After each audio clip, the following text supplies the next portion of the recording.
the journalists who've been keeping up to date with what's going on in the Kingdom of Swati. So, my brother, good evening. It's been a hassle to get over this evening. Thank you so much for making time.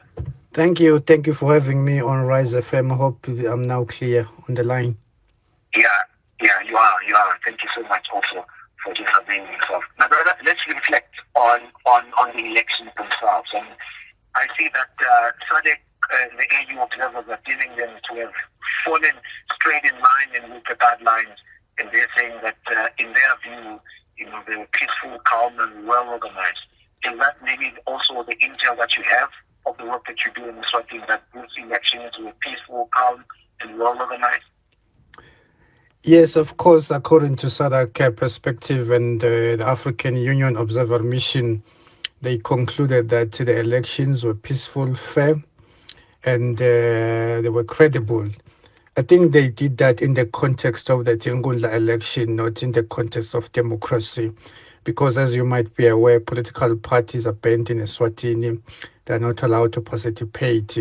But when our journalists asked them those questions, they did respond that they were in Eswatini not to influence regime change or suggest which system of governance is suitable for the Kingdom of Eswatini, but they were there to observe the elections.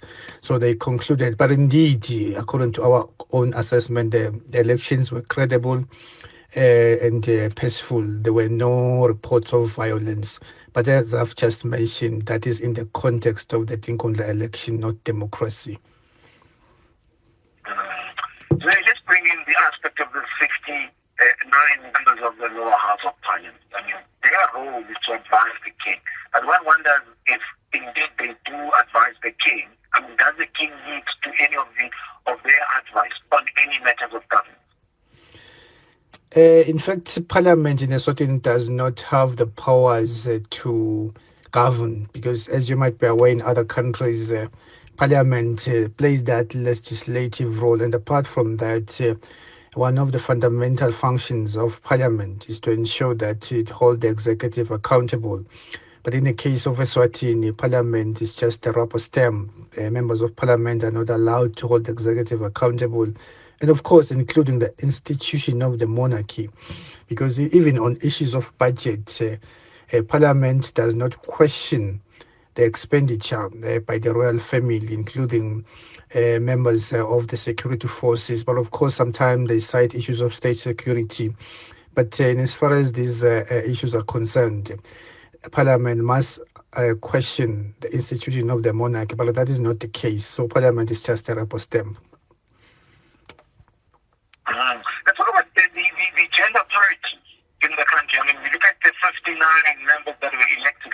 51 of them were males, 8 of them were females. I mean, are there no females in the Kingdom of Swatini that we can only see 8 females emerging to be a part of the lower parliament?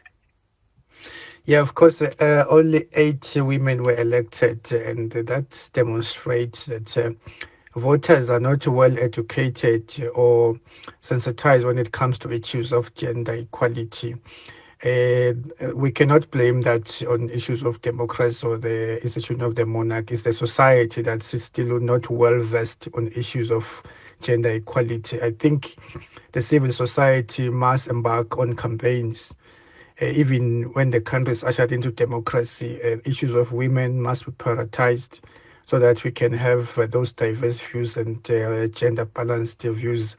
But in this case of the elections that were concluded last week, it was clearly demonstrated that the society or the voters are not well versed and they don't understand the importance of electing women into the positions of power.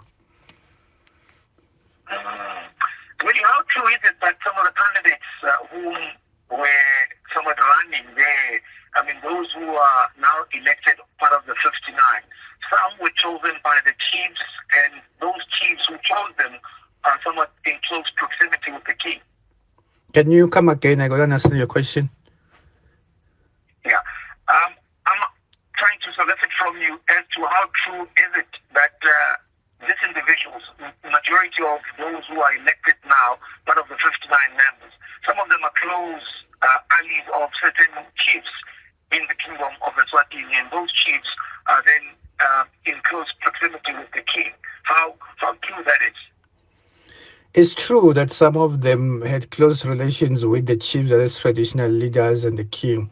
But if you can analyze the whole process from the nomination up to the secondary elections, there were no reports of influence from the traditional leaders. People chose what those elected MPs according to their own will. Of course, sometimes some chiefs tried to influence voters, but we did expose that there were little or nothing at all when it comes to reports of influence. What actually happened, those who were close to the royal family and traditional leaders were supported with resources so that they can compete unfairly with those who are not close to the royal family and traditional leaders. That's what happened. But there were no reports whereby people were openly told who to vote for.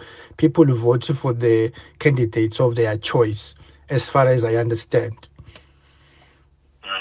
My brother, it's always a pleasure talking to you, and thank you so much for always, available to us when we need you the most around the issues of the Kingdom of Eswatini. Thank you so much for yet again making a time to speak to us. Thank you for having me on Rise FM. Thank you. Really, really appreciate that. He's a journalist. He writes for Swazi News. He always informs us of what's going on in the Kingdom of Eswatini. And it's always a pleasure talking to him. And it's him analyzing and just unpacking for us from Hawk's view as to what is going on in the Kingdom of Eswatini. We are affirming that some of the 59 members who were then elected are in close proximity with some of the chiefs and subsequently to the king in the kingdom. But he said that no one, or there were no reports that suggested that individuals then were instructed to vote for certain people, but